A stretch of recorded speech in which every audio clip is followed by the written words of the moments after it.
was kidnapped by pirates, and he mocked them openly. He dreamed of greatness, haunted by the legacy of Alexander the Great. He crossed forbidden rivers, toppled republics, and built empires. Yet at the peak of his power, he fell victim to betrayal. This is the true story of Julius Caesar. The general who conquered nations couldn't escape the blade of his closest ally. Julius Caesar was born into Roman nobility, but with little wealth or influence. If he wanted greatness, he would have to take it. His mother, Aurelia Cotta, was a member of the influential Cornelia clan, and his father, Gaius Caesar, was a politician who held the prestigious title of Pontifex Maximus. Though rich in heritage, the family fortune was modest, forcing young Gaius to seek his own path to power. Growing up, Caesar devoured stories about Rome's legendary past, especially tales of the great general Alexander the Great, who'd united Macedonia and conquered the Persian Empire. Like Alexander, Caesar dreamed of boundless conquest, but Alexander had been Greek. Caesar was a Roman. What could he conquer? At age 25, Caesar faced his first major test. While sailing the Aegean Sea, he was captured by Cilician pirates.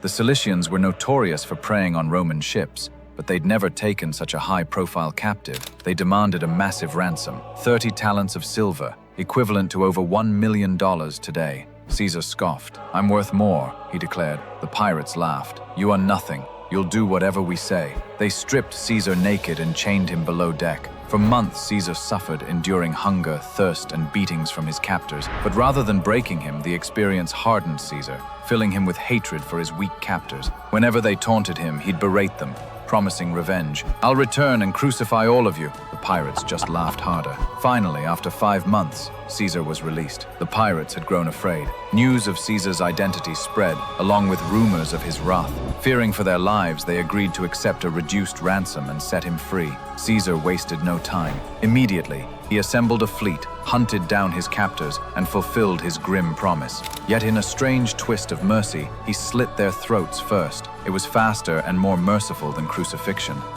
Rome began noticing. This young noble was ruthless, ambitious, and fearless. By 58 BC, Caesar had secured the governorship of Gaul, today's France and Belgium.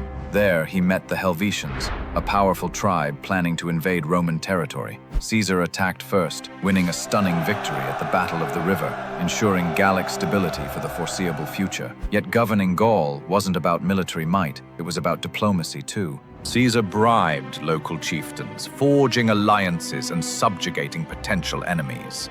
Even when facing overwhelming odds, he used tactics, strategy, and even deception to win. Once he pretended to flee, luring his enemies into a deadly ambush. He gained control of northern Italy, then moved south. But the real challenge was pacifying the region. Local rulers plotted rebellions, but Caesar crushed them swiftly. To prove his authority, he wrote commentaries on the Gallic War, detailing his victories and wisdom. He sent copies to influential Romans, crafting a narrative that highlighted his bravery, cunning, and unstoppable pursuit of glory. These stories of conquest made him Rome's celebrity general. Yet his success alarmed many senators, leading Rome's most powerful legions, controlling the vast riches of Gaul. Caesar was seen as a threat, an upstart general eclipsing their power. To protect his ambitions, Caesar joined forces with the great Roman general Pompey and the fabulously wealthy Crassus. They formed the first Triumvirate, 3 men secretly ruling Rome. But when Crassus died in battle, this fragile balance shattered. Pompey, fearing Caesar's rising power, sided with the Senate against him. The rivalry between Pompey and Caesar escalated until each fielded armies. By 49 BC, Caesar had 80,000 troops loyal only to him, but he needed more. The Roman Senate viewed Caesar's legions as a threat, so ordered him to disband his army. They gave him 2 options: obey or be declared an enemy of Rome. Standing before the Rubicon River, the point of no return, Caesar chose war, famously saying, "The die is cast." He led his troops across the river, entering Italy and marching on Rome.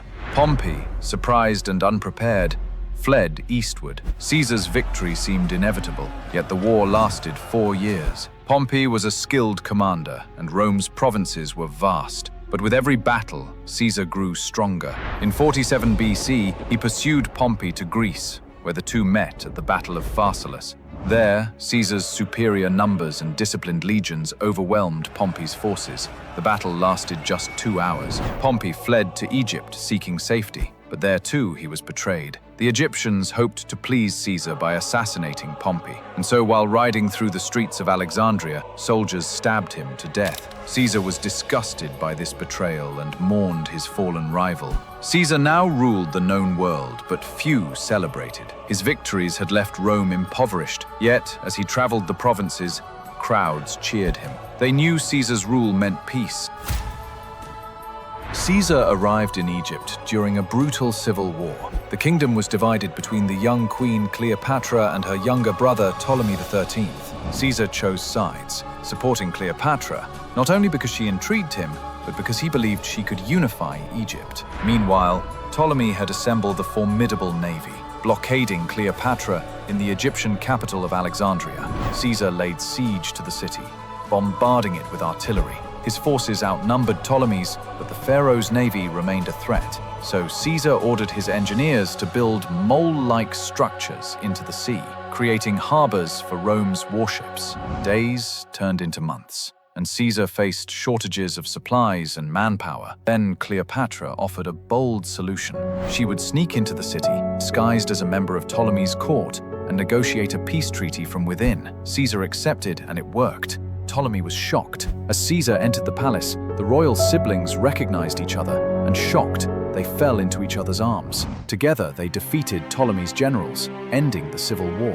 Cleopatra ascended to the throne with Caesar by her side, celebrating their victory with a banquet fit for kings. In attendance were influential figures from across the known world, and they watched as Caesar and Cleopatra paraded in golden chariots, pulled by elephants, adorned with precious gems. To secure his interests in the east, Caesar planned another campaign, this time against Pharnaces II of Pontus, who'd revolted against Rome. Caesar arrived in Asia Minor with just 2 legions, facing an enemy twice his size. Nevertheless, he achieved a swift and decisive victory at the Battle of Zela in 47 BC.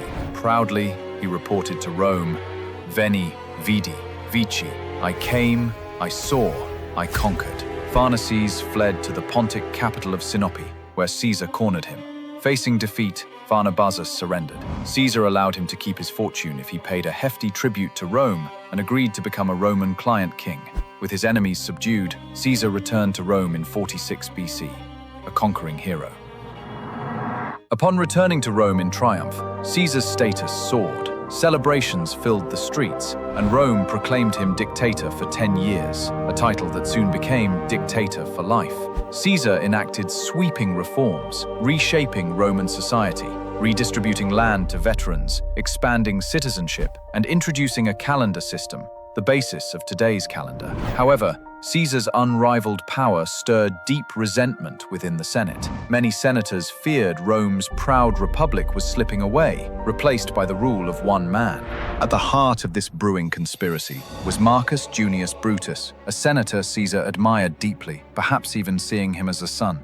Torn between loyalty and duty to the Republic, Brutus eventually chose to side against Caesar. Then, on March 15th, 44 BC, Caesar entered the Senate hall. As he entered, around 60 conspirators surrounded him, stabbing him repeatedly. According to legend, Caesar resisted fiercely until he recognized Brutus. "Et tu, Brute," he supposedly uttered in shock before covering his face, unable to witness his trusted friend's betrayal. Caesar died from 23 stab wounds.